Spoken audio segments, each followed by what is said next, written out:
Hello, hello, hello, and welcome back to Tea.Coffee.Water. I am your host, Natalie Poindexter, and we are back with another amazing episode with Sparker. Hello, I'm so happy to be back. I'm so happy you're here. And although this is like the wrap-up of our Tea.Coffee Mashup, it is not the last. Oh no, I will be haunting you forever. I have had so much fun between like the planning, us finding different spaces to use. Experimenting. Yeah, and I mean, like the last time we were in the Bond Collective here in Austin, now we're at Just Push Records, which if you are looking for a space, This space is phenomenal. it's so cute. It's so cute. And it's just like, I don't know, it's so easy. You come in, you set up, you go. They send you this lovely link afterwards. And for all of my non-tech people, it's really great. It's really great. This is fantastic, and I feel very cozy. Yeah, right? And so, okay, so today I know we've done a lot of coffee talk. We had like a sprinkle of tea during our last time together. A bit but of a chai latte, perhaps. A dirty chai. Chai. I'm always down for a good dirty chai. Yeah, same. It just, it feels right. It's like a hug with a kick. Yes. Spicy hug. Before we go off on that journey yet again. That's our After Dark podcast. Yes. Oh, and trust, that is coming. It will be Excellent. at a theater near you in moments to come. So I've been like gently dropping little moments of like Love that. bourbon will be happening. That is my drink of choice, so I'm very excited for the debut. Which also, as a woman from the North, we don't have very many other women who are like, yes, bourbon, whiskey. As a Southern girl, yes. And then you move down south and everyone's like, yeah, bourbon. And Yes. I'm like, yes, these are my kind of women. Welcome. You're right at home here. And so today, you know, like we've gone on the social media piece, we've gone on the marketing piece, we've gone on like being a freelancer, entrepreneur. And today I just want to like, this is the time for everybody to one, put the kids away. Just put them away. And if you are sensitive, Yeah. nothing is malicious, No. but we're just getting the feels out. We're going to be honest. Very. And that's a good thing because I think so often we're told, like, shh, like don't Yeah, you're not. don't say that too loud. You don't want to make waves. You Yes. don't want to upset any old white men who are in charge of things. Or be too smart as a woman. Oh, yeah. Don't be too smart. And so like stay in this lane. You must thread the needle very carefully. And as I would call two disruptive women, it doesn't really feel good. Yeah, you have to calculate how much you think you can get away with, and it's exhausting. Every time, so I would usually get into work and there would be something that was said, like our CMO would learn a word and then say it in a sentence, and then everyone who knew what that word actually meant, Oh, bless. we would be like, what? Wait, what? That's not how that works. And then so I would be like, unmute, and I'm like, I just have a quick question. And my coworker would usually send me a message like, don't say anything. And I'm like, no, but I'm really confused. Because when you just say words that you don't actually have an understanding of what they mean, but you heard someone else say them and you want to sound like you are relevant, and because you are a, big salaried white male, it's okay. Yes. So that is just the tip of the iceberg of what we are going into today. If you all at this moment are like, pause, shuffle, get your headphones out. Yeah. Put in, lower the volume, wait till you get in the car on the way home from work, something along that. We will give you that moment. Keep you company on your commute. Yeah, we will give you that moment to adjust. But I know we had planned around going into deeper around like the DEI&A conversation, around like just in general the level of the status quo, the social norms that most women are told they must behave in the workplace, which ironically, is why so many women are now leaving corporate America. Yes. Yeah. And Yeah. a lot of those are unspoken rules also, which makes it difficult for people who don't know how to navigate that to learn them in the first place, or to understand. Usually you understand when you've done something wrong, but you may not understand why you're suddenly being punished for that when you didn't understand what the rules were in the first place. And then you end up in HR? That depends on the company, because some tech companies don't even have HR, but that's an entirely different conversation. That is definitely a bourbon conversation. It sure because is. that is also where I'm very confused. Like, how is it that you have a company but you have no one to check the processes?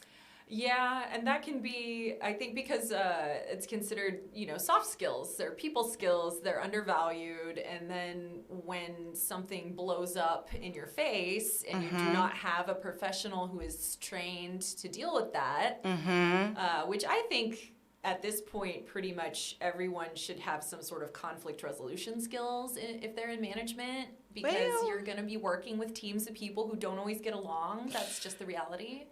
But if the whole concept of, like, you've done enough ass kissing or nose rubbing, and that's therefore how you are promoted, yes, then you don't have to have those skills. Wow. You've just served your time, quote unquote, done what we've asked you to, and so therefore this promotion is available, right? And it's like this cyclical process of you've never gained the skills that you needed to actually lead people versus manage them, let alone manage them. Yeah, there's not a lot of managerial training in the first place. It's interesting, though, people will get promoted either based on their ass-kissing abilities or perhaps their competence in their job. But being competent at your job is not the same thing as having management skills. Correct. So that is something a lot of companies, and most of the ones I've worked at in the tech industry, they just throw you in that new position and wish you luck. Yes. I mean, and I feel like I'm curious. Well, I guess I should say I'm curious because the whole COVID situation of real-time changes needed to happen and then be in place. And it was already like this, but we've never had to do this before experience. And so I'm just curious, like, the tech industry is not it's not suddenly a thing. No. Right? It wasn't like, oh, the world is broken. We must now fix this, right? Like, this was like an actual response to a thing that maybe could have been prevented, but we won't go there today. And so I'm just curious, like, working in that environment where you have the ability to not, this is what I would always hear, we're building the plane as we're flying it. Oh, God. Everyone's favorite metaphor. And I was like, but our plane is on fire. Perhaps we should try to put out the worst of the fire before we continue adding on. Before we even try to build a thing. Which will feed the fire. That's even more stuff for it to eat. So, like, I'm just like, I don't know. Was that a thing that you heard when you were working in the industry? Constantly. And it is also interesting to me that in the tech industry, everyone wants to be a startup because then you can ask your staff to sacrifice more because of that, like, scrappy mindset. And companies that are 10 years old will still call themselves startups. Yes. And it's like, no, at this point, you are an established company. You have a whole IPO. And you may not have IPO'd yet. Oh. You may still be a private company. Oh. But you are an established company. Okay. You should have established ways of running your company. Got it.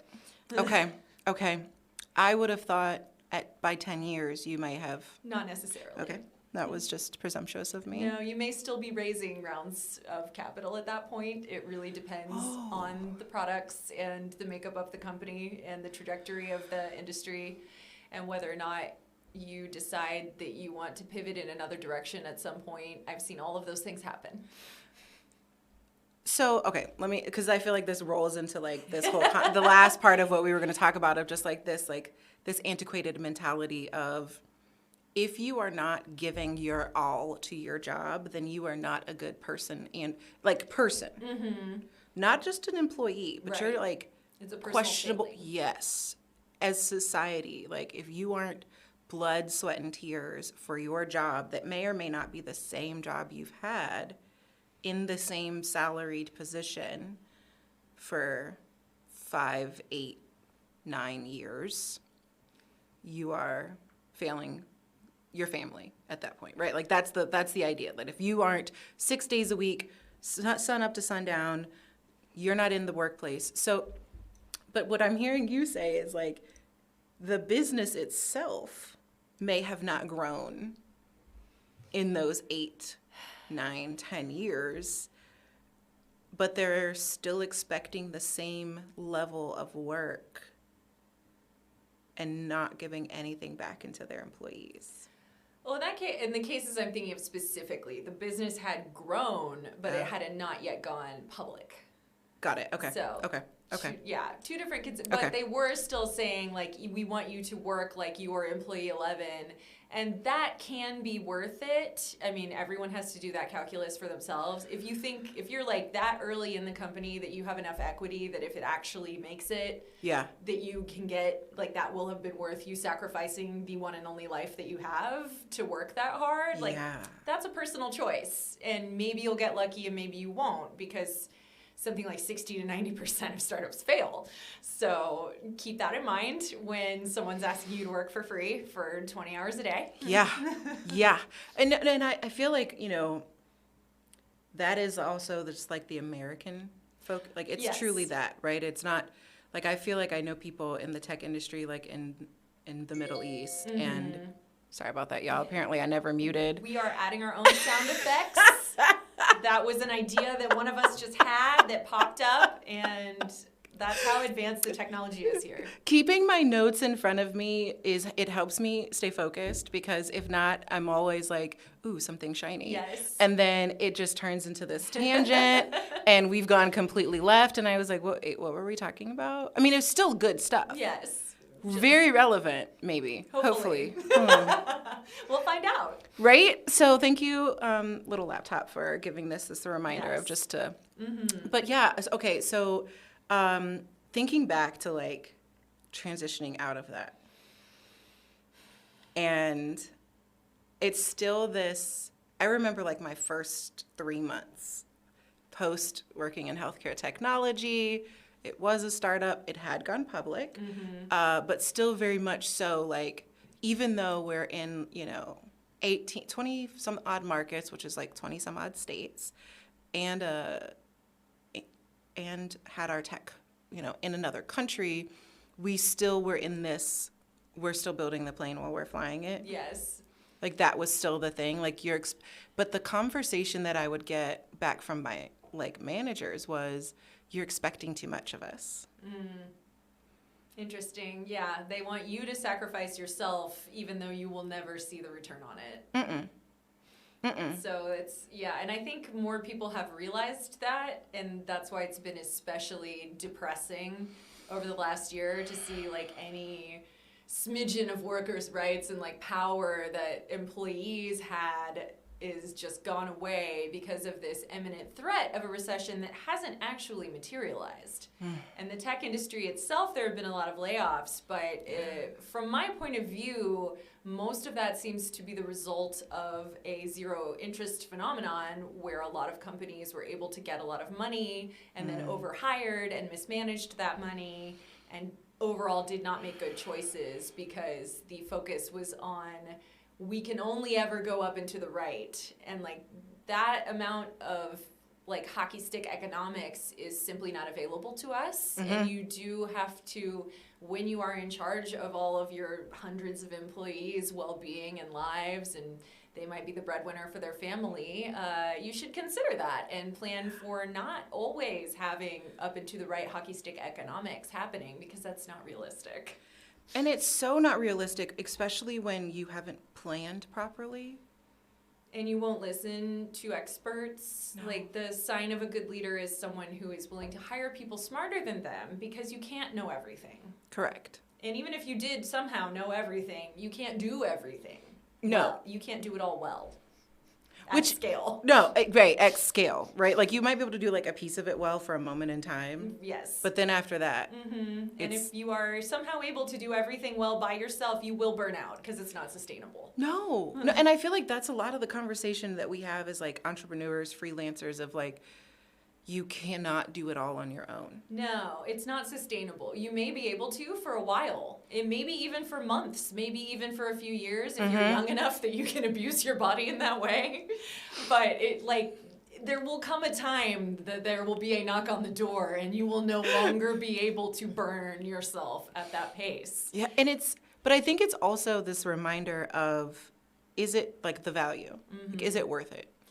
You know? And, some people have that drive that for them it is worth it just to see if they can do it. And even if it fails, they feel like they went for it, they learned something, to take into whatever their next thing is. And again, that's a personal calculation that you have to make. And it also often largely depends on if you have a safety net. If that doesn't work out, do you have family that can help you? Do you have a partner that has a stable job? Do you have parents who will let you move back in with them? It's a different, again, a personal calculus. But do you think that is like some leftover remnants of what we're taught in the workplace? Definitely. Right? Of like, if I don't do it all and I don't feel satisfied in doing it all, then I'm not being successful as a business owner.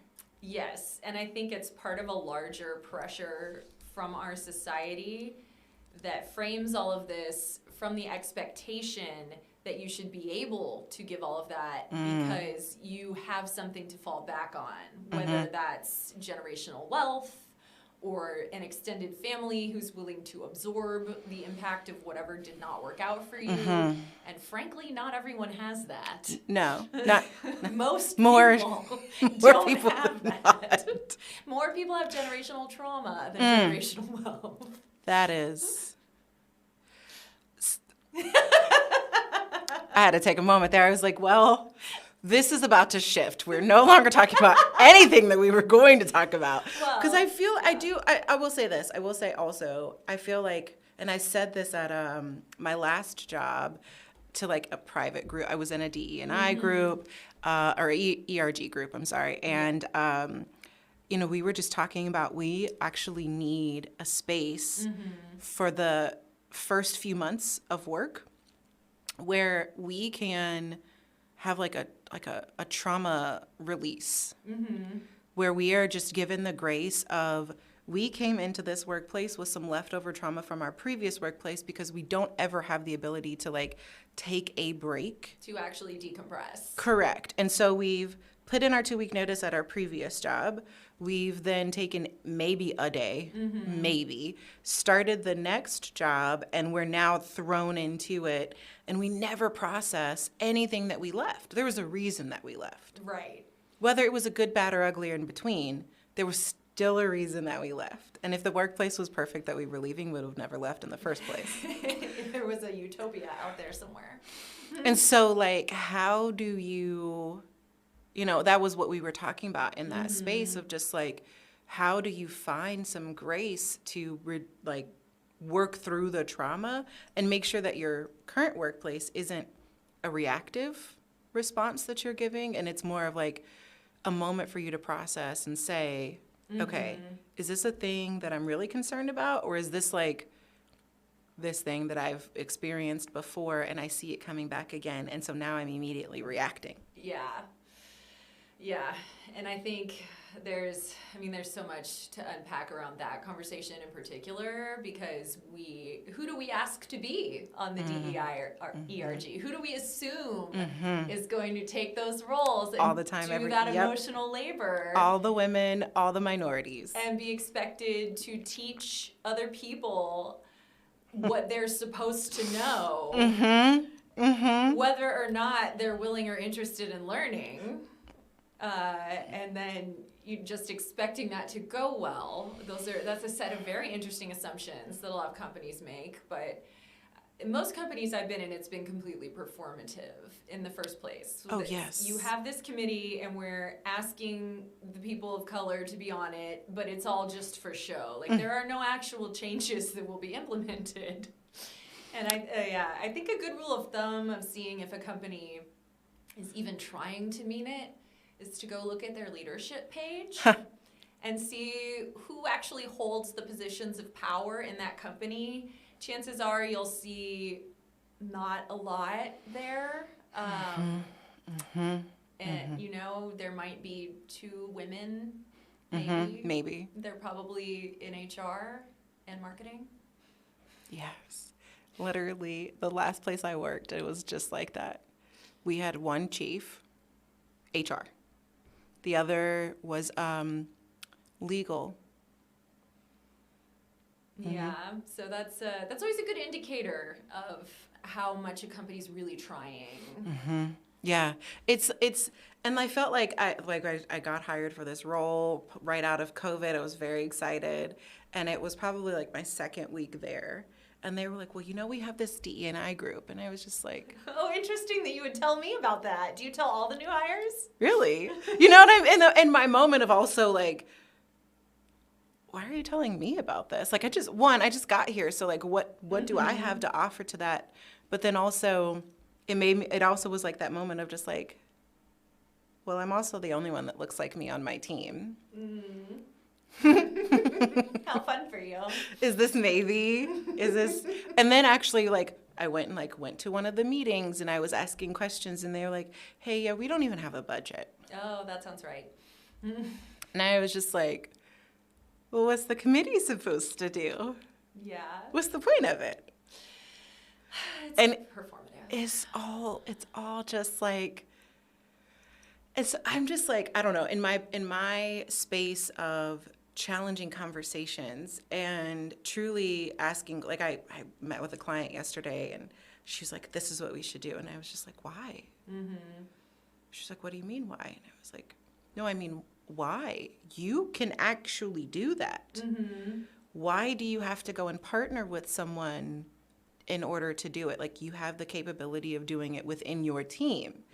And it was also this just, well, I always have thought I needed someone else to like come in, right? This not even thinking about your own capability and capacity.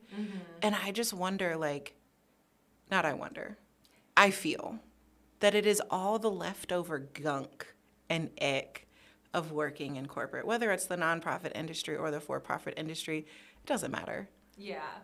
And we don't like to have awkward conversations, especially at work. And things like that are always going to be awkward. Like, and it's, you know, well-meaning people say dumb things. And in order for that to actually become productive, and we're asking people who have been through very bad situations, who might be reactive because of that, to like do all of the emotional labor in the situation. Like, none of it is being set up for success. No.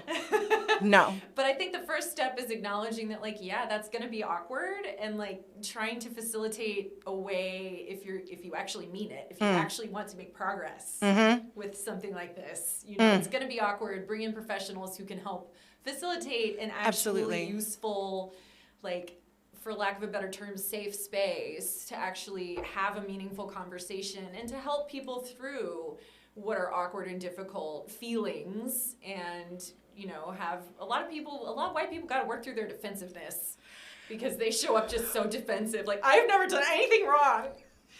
I love you.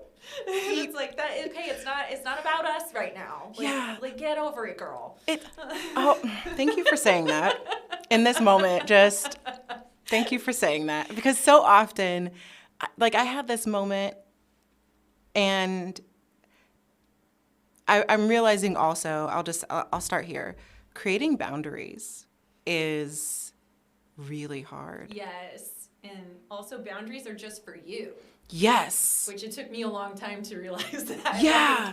Like, they're for you. You're setting them for yourself. So you got to get comfortable with enforcing them. And, like, other people are going to do whatever other people are going to do. You're setting the boundaries for yourself. Absolutely. Absolutely. And I feel like that's the piece, right, of just, like, growing up in a non-denominational Christian, like, home.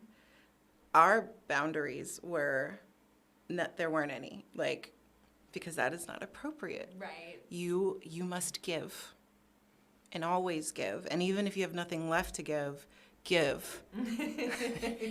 So just tap into the water table underneath rock bottom and see what you find. And get that. Yeah. Because you don't have to have anything. You don't have to be filled. You don't have to be fulfilled. And so now just like going into my adult life and then also going into like my business adult life. Oh, yeah. Boundaries are for me. It's how I want to operate with people, how I want to connect, right? And I just had this experience actually this past weekend where it was just like this reminder of like, well, no, I don't like that. And it's okay that I don't like that. And I can be confident in saying, here's where I operate. Mm-hmm. And I don't like, how have you navigated integrating boundaries for yourself? Yeah, that's, I try to draw hard boundaries from the start. Luckily, I have yet, I'm going to knock on this wooden table, even though I'm not superstitious, very gently. I have yet to have a true nightmare client, but I've been in a volunteer position once. So this was unpaid, and someone like got my phone number and immediately tried to call me like 3 times in a row. And I was like, we're not doing that because this is an unpaid volunteer position. I will be giving you the time that I have.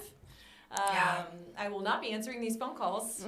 I will be following up with an email several hours from now where we can reinforce the boundaries that I will be putting in place for this. Yes. And if you continue to violate them, then I will no longer be volunteering here. And I feel like so often I don't know how you felt after that experience, but I feel like sometimes when we do that, we're like, oh, was that too much? I didn't feel that way in this particular situation. Yeah.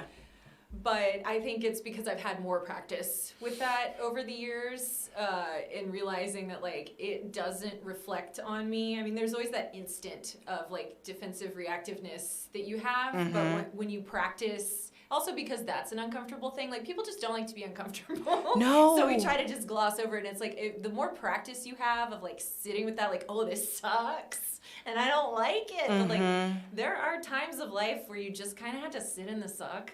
And like you don't like wallow in it, but you acknowledge that it's there and you learn to work through it. And then with that practice, it becomes easier. And I do think that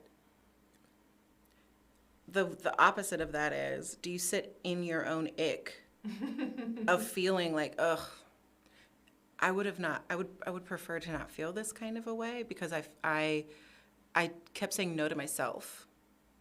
I kept saying no to my boundaries to make someone else comfortable. Yeah. And so now I feel that ick moment. And so it's like, do you navigate feeling like that suck moment where you're like, ugh, that was a little challenging. Yeah. But I don't feel that bad, because internally I don't feel like I had to question myself or make it so that I'm not the priority. And I don't know. I mean, I don't know how other people have navigated this, but just again, like, I think mine was being in a religious home of having that. Sometimes if I have a hard time, like, or if I'm feeling bad about myself or something like that and thinking like, oh, was I too harsh? I will think about it like if it was a friend of mine who was asking me, like, was I too hard on this person? Like if I was giving a friend of mine advice about the same situation. And if I was like, I think about like, oh, I have some really sensitive friends who would be like, anything is hard for them. And I would be like, no, that was not, like, that was totally fine. So then I'm like saying that to myself and I'm like, no, this was totally fine. That is the advice I would give a friend, like, okay. And then it does make me feel better about it. Or channel your inner mediocre white man and just, he is feeling fine about it. So you can too. I feel like I've said that more often lately, especially when it comes to, not negotiating. For asking, getting paid what you're worth. Yes. Channel your inner Chad and Brad. Yes. Chad and Brad are 25. They have limited experience. They are billing double what you are probably. And they think that they are worth it. So just fake it till you make it. You are Chad and Brad now. And the customer doesn't have a problem with it. That's the other piece, right? Where they're like, but they're not, there are no buts, right? There are no like, it just works. It just works. And I think it's fantastically hilarious that when you had said, I think it was during our first episode, like you have 14 years of experience and it was questioned.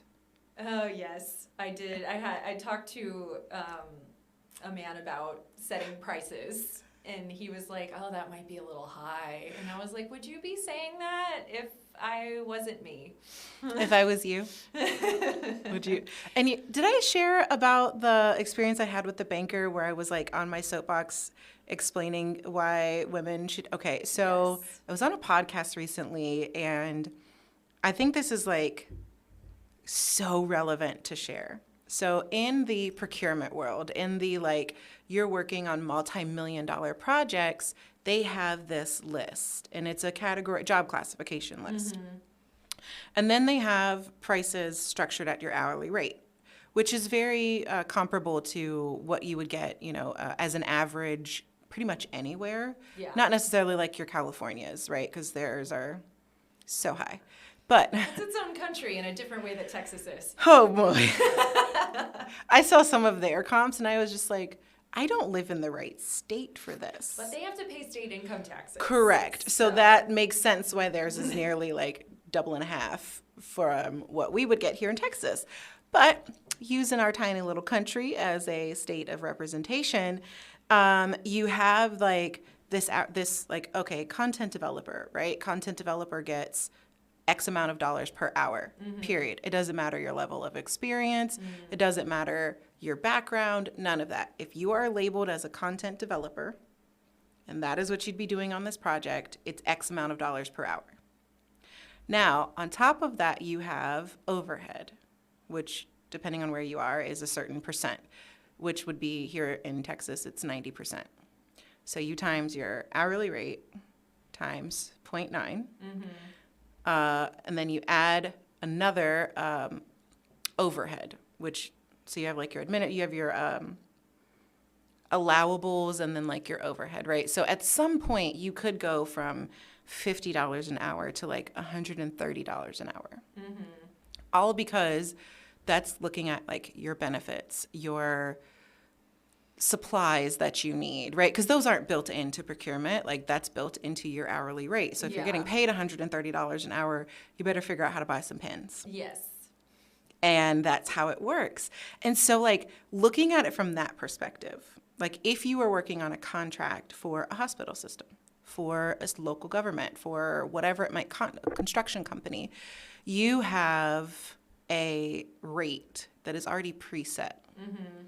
And it's not negotiable. That's a double-edged sword.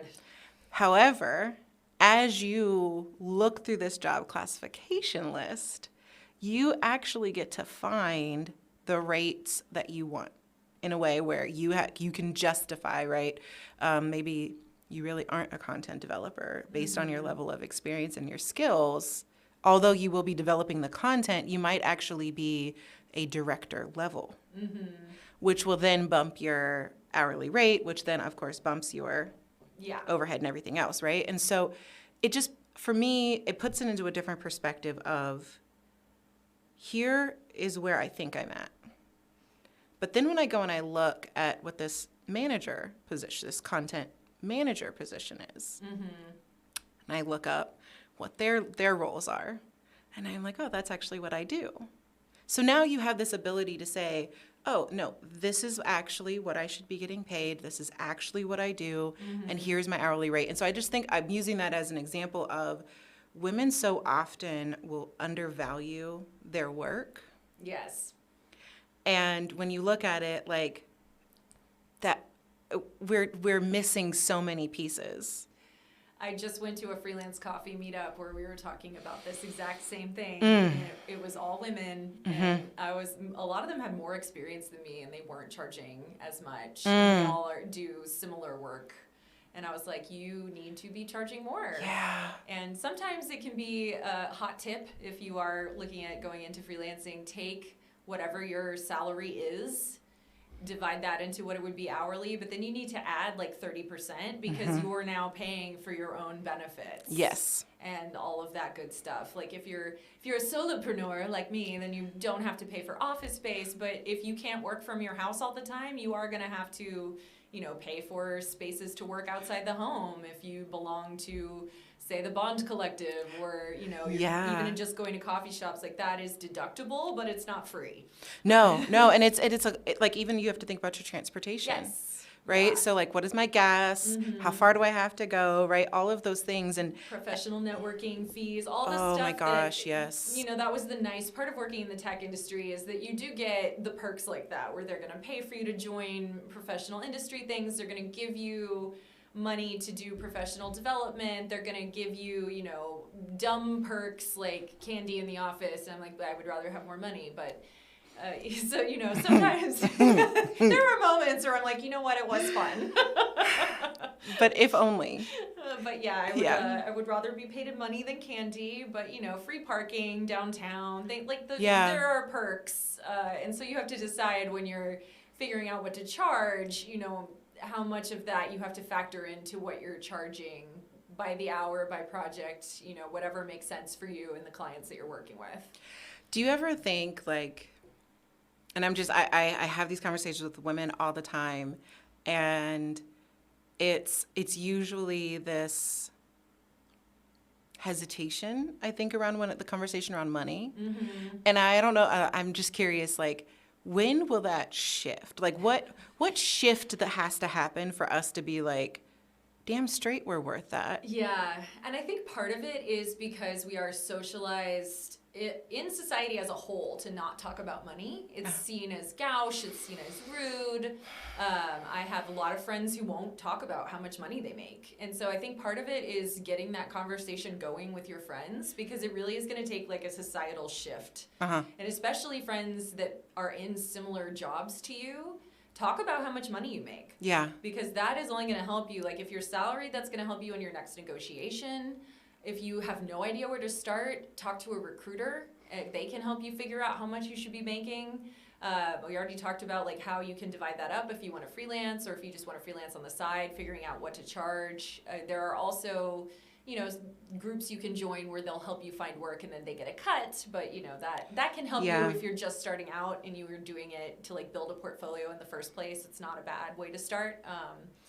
But yeah, it just talking about it in general, I think, is the first step, because if people are too afraid to say how much money they make, they'll never know that they are not making nearly enough. And by the way, it is illegal for your job to tell you that you can't talk about it. Yes. So you are allowed to discuss your salary with your coworkers, and you should, because that's how you're going to find out. I was working at a retail store, a very hip one, in college, and it turned out one girl was getting paid like less than minimum wage. Scandal, I know. Oh no. And she was from like a small town, and we think that they were just like taking advantage of her naivete, and we were like, girl, this is illegal. you minimum wage is still not very high, and you're not even getting that. Yes. Like, yeah, it was bad. So she left after that and worked at another hip retail store where she was finally making minimum wage. But yeah, like, talk about it. They will try to intimidate you in some places into saying that you're not allowed to discuss it, but it is absolutely illegal for them to forbid that conversation. Which I think is very interesting. One of my coworkers had mentioned something about our CMO's salary, and like through the grapevine, he was told that made them uncomfortable and don't do it anymore. Yeah, and he was that means do it more. I'm allowed to do it. One, because it's public, and then two, because you actually can't tell me I can't do that. And I've heard a story where someone was leaving a company that was like that, and I think it was like the HR person, and so as their like departing move, they printed out like a spreadsheet of everyone's salary and just left it in the printer. Yes. So be that hero if you have. Because honestly, sometimes we put ourselves, especially when we're debating what we're asking for our salary, right? We do our own research, and then it's almost, I don't know, I had this experience where you get in the moment and you hesitate. And of course you tell HR, what your range will be, and I've learned never give them a range. Like, No, always this is my ask- number. Always ask them if they have a range. Like, what is the pay band for this position? Mm-hmm. Be like, oh, I'm sorry, I can't talk about it unless you get back to me with that. Yeah.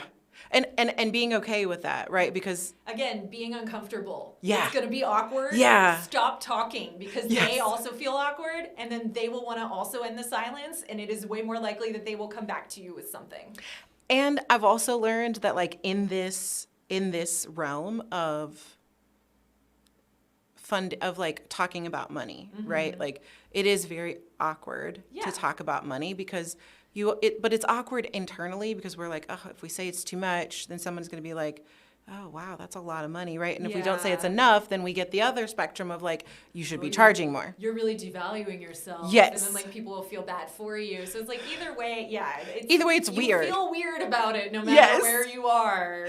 But then if you have this moment where you share with someone where, you know, you hear someone successful tell you, like, my first 10K was really hard to get in my business, right? And you're like, oh, I've actually already gotten 10K, and I was Yeah. thinking I didn't know what I was doing, right? Yeah. And so it's like, if you hadn't started that conversation, you wouldn't have gotten this reminder, like, you actually kind of know what you're doing. Like, you're doing all right. Yeah. Like, it is always a spectrum. Mm-hmm. And I think that also ties back to the weird ideas we have as a society about, like, morality and money. That's like because I think this is so fascinating when you see ultra wealthy people, like, this is a random example, but like Victoria Beckham in that new Oh my gosh, documentary. yes. And I saw this clip where she's going like how middle class and how hardworking they are. And David Beckham sticks his head in the door and he's like, hey, what car did your dad used to drop you off at in school? And she's like really hedging about it. And Yes. he finally gets her to say it's like a Bentley or something. Rolls Royce. A Rolls Royce. Okay. Yes. I'm not a car person. But yeah, the point was she has always had money. I believe he actually did grow up working class, so I love that he's ribbing her about that. But it's this fascinating, like, there's this performance with the ultra wealthy that they want you to know that they deserve their money. Uh-huh. So they need to emphasize either how they didn't always have it or how they work hard enough that they deserve it. It's the thing where you're supposed to be working yourself into the ground so that maybe you too can be wealthy enough to pretend that you're not wealthy anymore. Because we have this weird idea of like, you're morally good if you have all this money, but then you can't, like, just, if you flaunt it all the time, that's also tacky. Yes. So it's another one of those, like, these are unspoken rules that you must navigate in our society. So Les Wexner owns the Limited Brands, or maybe he doesn't own it. I think there was some issues and scandal after his. Probably. Every time I look Jeffrey. up anything, I'm like, here's a large scandal you knew nothing about. So being from Ohio, he was like, Okay. he's like the famous person. He's our Matthew McConaughey. Okay. Okay. All right. Yes, and he's like this very unique human who started the Limited Brands, Bath and Body Works, all of them, right? Owns all of that, and he lives in the suburb of Columbus, Ohio, and New Albany. And you know when you're driving and you see the black fence, there's like a black picket-looking fence. It's a choice. It's his property. Okay. Yeah. And that's how you know where his property is. Like, it's a known thing, right? But he dresses in like this, I don't know, t-shirt, Right. rugged khakis, like some Birkenstocks. He's performing middle class Yeah. middle class fancy, if you will. Correct. But you also own Abercrombie and Fitch, and you bought the name rights for an emergency department at a hospital, so that. Interesting. Right. So like you come in, so it was just I worked at the hospital that he had bought the naming rights for. Would it be funnier if he was like dressed in Abercrombie and Fitch exclusively though? But his wife comes in, like Yves Saint Laurent, pearls, decked to the T. Like every item is branded designer. Designed. Like someone dressed her before she came out. And this is like to bring their kid in for a broken arm, right? Like this wasn't like, but she also was like the chair of like the research board that they did some very interesting things at. Fantastic hospital, saved lots of little kiddos' lives. But it was just very interesting, right? Of like this, it was very much a Performance of wealth. yes. And that, One gets extreme. coded as nouveau riche. Like, that's tacky, that's gauche. You're not, like, if you really have money, then you have to perform not having money. Yes. And that makes you morally worthy of that money. Which I think is, like, very similar to, like, Victoria and Becca. Yeah. Like, you know what I mean? Like, And that, she's, yeah. but, like, as Posh Spice, right? Like, I think of Spice Girls, and she was the only one in her stilettos and her, Yes. like, perfect manicure, her perfect bob, her, like, the dress. Loved that movie, by the way. Oh, yeah. Loved that movie. Oh, yeah. Like, she didn't go through the tunnels and get dirty. You know what I'm saying? She did not. I'm aging myself a little bit right there, but I am exactly the same age, I believe. So we're both just decaying before our viewers' eyes. just in the moment. However, I haven't aged a day over 25, and I refuse to say anything else. We're just celebrating the anniversary of our 25th birthdays each year. Each year. Each year. Each year, it gets better. It's like Benjamin Button over here every time. But I feel like that's haunted portrait in my attic. Oh my! Was that Dorian Gray? That's my skincare routine. I have a haunted portrait in my attic. Yeah. Yep. It is Halloween, so. Which, okay, when we were planning this, y'all, I was just like so tickled. I was like, okay, what day are we going to do? And we've decided today. And I was like, it's Halloween. I mean, it's not going to come out on Halloween. It's going to come out a little bit after. But like, I wore it's spooky. It's like a little bit creep-tastic. I went to this experience in the hill country of Austin, and it was very, that is definitely a bourbon conversation. Excellent. I can't wait. I'll definitely come back for some bourbon. We have to because like, okay, so since it's like rolling out, the conversation starting, it will be the first part of season 2. Wonderful. And bourbon is honestly like the stories you wish you had. It's like, I think about like, I'll never forget. It's Auntie with the spiked tea. Facts. Okay. Who comes in and she always has a sippy cup. Yes, love. That was my great Aunt Mary. I would love to tell this story real quick. We once went to a restaurant. Her favorite drink was a Manhattan, which is also mine. She'd ordered a Manhattan in a soup, asked for the soup to go.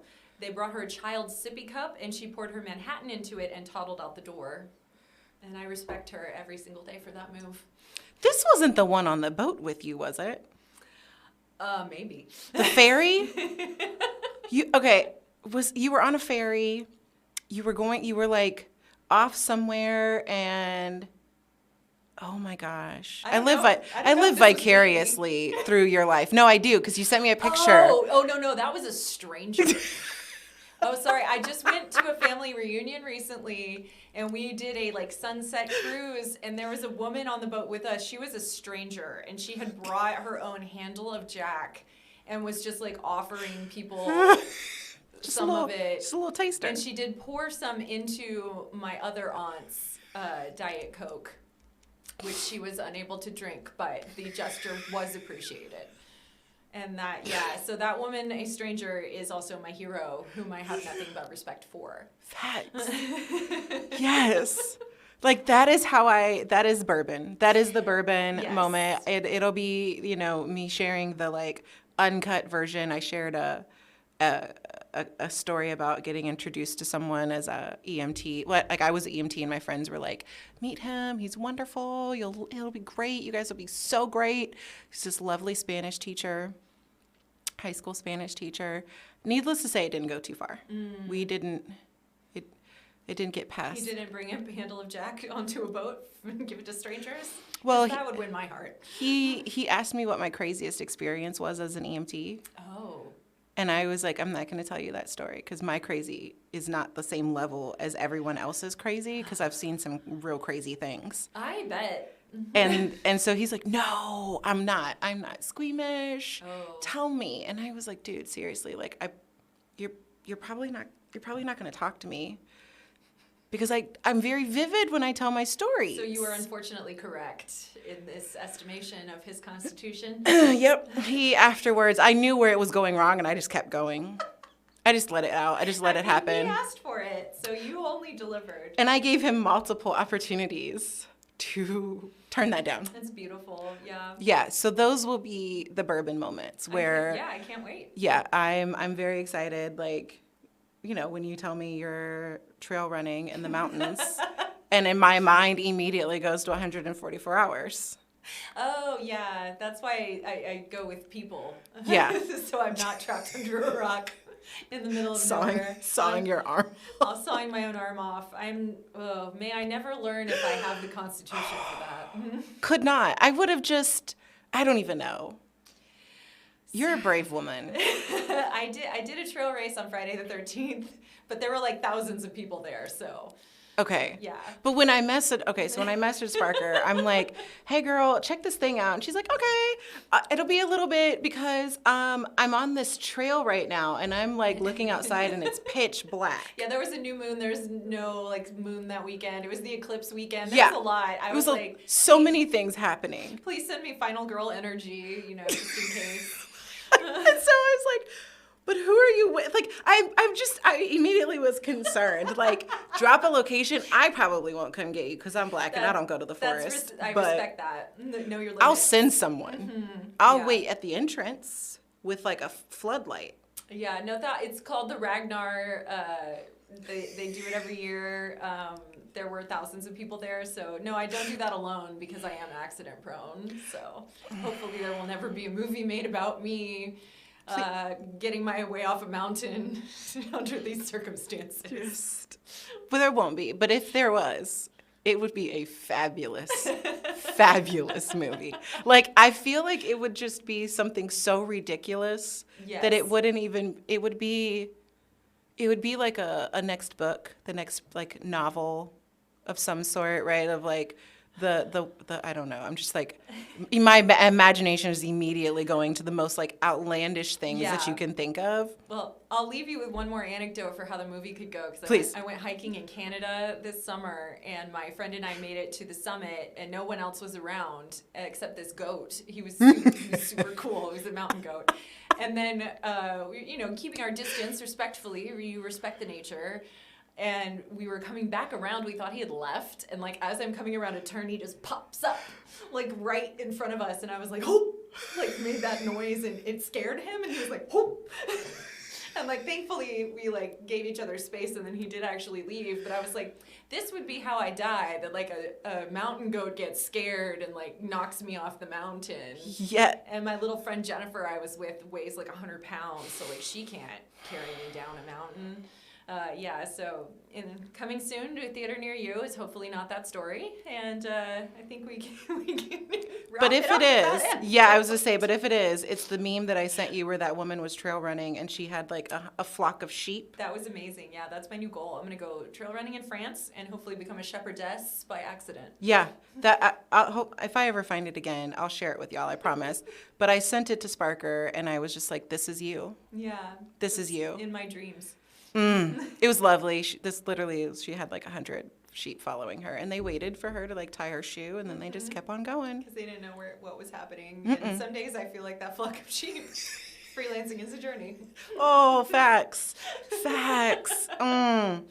I am so grateful that you have, speaking of journeys, like come on this journey with me in this experience of doing podcasting, of like telling stories as a woman in tech, of navigating beyond the like appropriate norms of how we should view things as women. And I want to thank everybody for listening. Like, it's been a lot of fun planning this, just like leading up to it, and also being together to record just makes it even more, oh my gosh. And as always, I will drop Sparker's information in the show notes.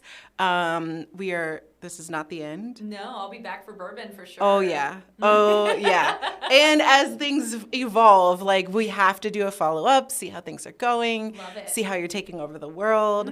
And yeah, I will be at Austin Startup Week, so I'm sure that alone will spawn some stories. Oh, it'll be a whole situation.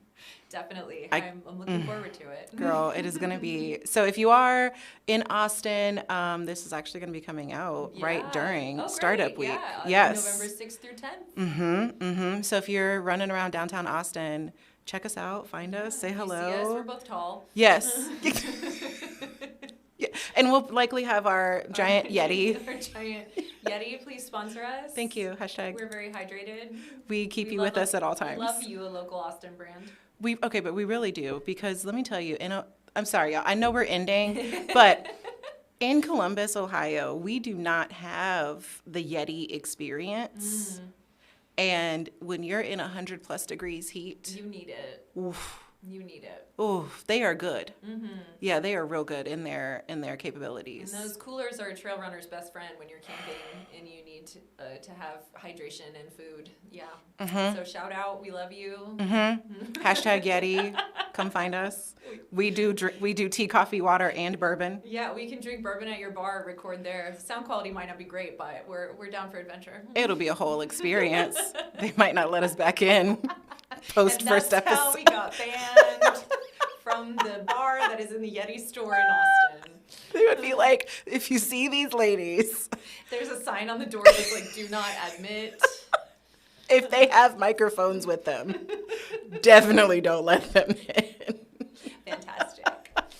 Well, I appreciate y'all. I want to say thank you all for listening, for being here, for going on this journey. Next week, we will be launching out Sprintfolio, which I am so excited. Another lovely Austin group of women. Love it. One of their co-founders met here in Austin, and now she's like taking over the world in UX and Web3. And I'm very excited to introduce them. So they'll have their intro, but just more badass women taking over the world in everything that they do in the right ways. And so I am so grateful. Yes, thank Grateful. you again for having me. This is Yes. always a delight, and it won't be the last time. No, not at all. And we will see you next week on Tea, Coffee, Water, y'all. Cheers. Bye.